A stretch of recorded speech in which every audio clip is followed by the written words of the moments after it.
Assalamualaikum warahmatullahi wabarakatuh. Bismillah hamdan wa syukran lillah salatu wassalamu ala rasulillah. La wala wala quwwata illa billah.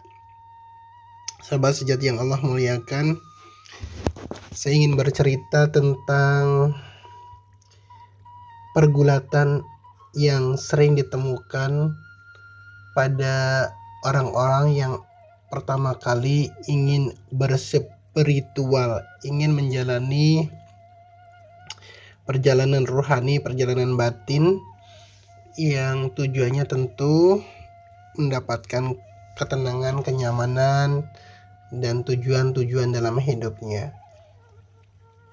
Kalau sekarang mungkin disebutnya masuk thariqah, dan kebanyakan para pengamal thariqah atau orang yang datang belajar thariqah itu diantarkan oleh problematika hidup yang sedang mereka jalani.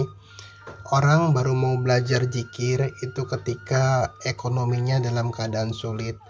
Orang baru mau mencari zikir ketika kemudian di pekerjaannya ada masalah. Orang yang ingin belajar zikir itu biasanya karena ingin sedang mencita-citakan sesuatu, ingin mendapatkan sesuatu yang bersifat materi. Tapi ketika kemudian mereka datang ke guru-guru spiritual, ke jamaah-jamaah zikir, majelis-majelis zikir, biasanya mereka mendapatkan atau menemukan pergulatan batin yang luar biasa. Di satu sisi tujuannya ketika datang ke tempat tersebut adalah untuk memperbaiki ekonominya, memperbaiki urusan duniawinya, namun kemudian entah siapa yang salah dalam penjelasannya ketika masuk thariqah, ketika mau belajar zikir itu seringkali seseorang dihadapkan pada pilihan bahwa belajar thariqah itu bukan untuk mendapatkan materi. Belajar thariqah itu justru meninggalkan hubud dunia, kecintaannya kepada materi, kecintaannya pada dunia. Nah, inilah kemudian yang kerap menjadi kontradiksi dalam batin si salik, biasanya disebut salik, untuk melanjutkan atau mundur dalam belajar zikirnya, dalam belajar thariqahnya. Nah, dalam video kali ini mungkin saya ingin sedikit berbagi bahwa ketika kita masuk gerbang thariqah, gerbang zikir lah katakan demikian, itu seperti kita sedang berjalan kemudian melihat gunung yang tinggi yang indah, kemudian kita ingin sampai ke sana, ingin melihat keindahan-keindahan yang ada di sana, ingin melihat seperti apa gunung tersebut. Dan semakin kita mendekat, maka semakin kita mendapati bahwa gunung itu semakin besar, tapi nanti pada ujungnya setelah kita mendaki dengan berbagai rintangan, dengan berbagai medan-medan yang sulit, dengan berbagai hal yang kita temukan di jalannya, ketika kita sudah berada di puncak gunung tersebut, maka gunung yang tadinya kelihatan tinggi, gunung yang tadinya kelihatan indah, gunung yang tadinya kita idam-idamkan itu seperti tidak ada karena kita sudah berada di puncaknya. Yang terlihat adalah dataran, lembah yang semuanya terlihat kecil. Rumah yang ketika kita berada di bawah itu mewah bertingkat, tapi ketika kita melihat dari gunung itu tidak lebih seperti rumah-rumahan. Mobil bagus, bermerek dan mahal harganya, yang ketika kita berada di situ, di sampingnya atau di dekat mobil tersebut seperti bagus sekali, tapi ketika kita sudah berada di puncak gunung kemudian melihat mobil tersebut, maka mobil tersebut seperti mobil-mobilan, pun gedung bertingkat, pun dengan berbagai hal yang ada di bawah gunung tersebut kelihatannya kecil dan seperti tidak berarti. Seperti itulah perjalanan seorang salik ketika masuk thariqah, masuk belajar zikir. Kita masih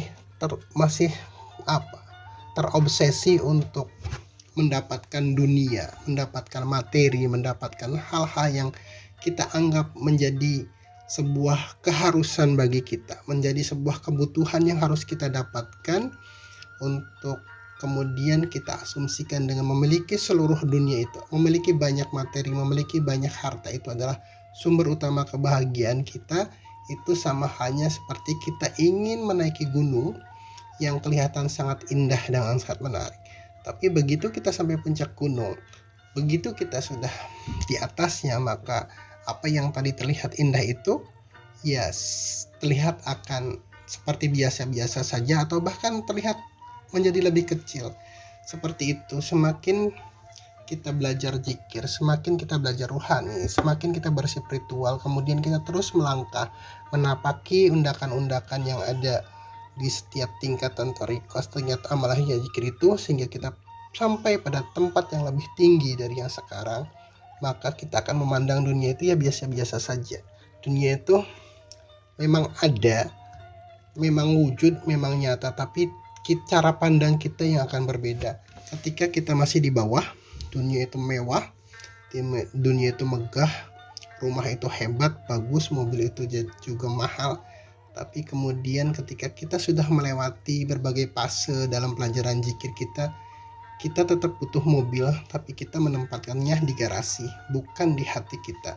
Kita tetap butuh rumah, tapi sekedar sebagai tempat tinggal, tempat kita bernaung, tempat kita berlindung, bukan sebagai tujuan utama. Kita tetap butuh uang, kita tetap butuh harta, tapi kita kemudian cara pandang kita yang berubah, bahwa harta kita, bahwa uang kita, bahwa materi kita adalah alat kita untuk semakin dekat kepada Allah. Sekali lagi, bukan tujuan. Milikilah mobil yang bagus sebagus-bagusnya, tapi tempatkan di garasi, bukan di hati. Milikilah rumah semewah-mewahnya, tapi jangan kemudian rumah yang mewah itu menutupi kita, menutupi hati kita dari bagaimana kita melihat kebesaran Allah. Milikilah harta sebanyak mungkin yang kemudian kita gunakan sebagai wasilah kita, sebagai sarana kita untuk semakin dekat kepada Allah, bukan tujuan. Jadi perbedaannya itu, ketika kita di bawah, kita memandang segalanya besar, segalanya indah, segalanya mewah, tapi ketika sudah di atas, segalanya akan terlihat lebih kecil. Pun ketika kita sudah berjalan, rohani kita sudah semakin dewasa, kesadaran ketuhanan kita semakin tinggi, maka kita memandang dunia itu biasa-biasa saja, memandang dunia itu sebagai hal yang memang Allah sediakan untuk kita, yang memandang dunia itu sebagai sarana kita untuk mentafakuri, untuk mentadaburi, dan akhirnya kita menjadikan dunia itu sebagai kitab, sebagai alat kita untuk semakin meyakini, semakin menyadari bahwa dunia ini adalah ciptaan Allah. Dan jika dunia aja seindah ini, jika semesta saja semegah ini, betapa agungnya kemudian yang menciptakannya. Jadi itu sungguhnya tidak ada pertentangan bahwa orang thariqah kemudian dikatakan tidak boleh kaya, ya tidak. Orang thariqah, orang belajar zikir nggak boleh punya uang, ya tidak. Orang yang pengamal zikir kemudian tidak boleh memiliki mobil, ya tidak. Semuanya boleh, hanya cara pandang kitanya saja yang berubah. Cara pandang kita terhadap materi itu, sekali lagi saya sampaikan bahwa kalau di awal kita di bawah itu melihatnya semuanya sesuatu yang hebat, yang wah, yang besar, tapi ketika kita semakin ke atas, segala kemewahan, segala yang suatu kita anggap besar itu akan terlihat lebih kecil, dan kita bisa memandang semuanya dengan lebih jelas, lebih jernih. Itu jadi semoga ini tidak lagi menjadikan pertentangan batiniah bagi para pengamal, para salik, para orang-orang yang sedang belajar berspiritual. Karena dua-duanya kita perlu, batin kita perlu diisi dengan kesadaran ilahiyah, dengan ketuhanan, dengan kedewasaan, dengan kesadaran. Tapi jangan lupakan bahwa jasad kita pun mempunyai hak untuk dipenuhi. Kita punya hak untuk makan, kita punya hak untuk berkeluarga, kita punya hak untuk bersosialisasi dengan yang lain-lain.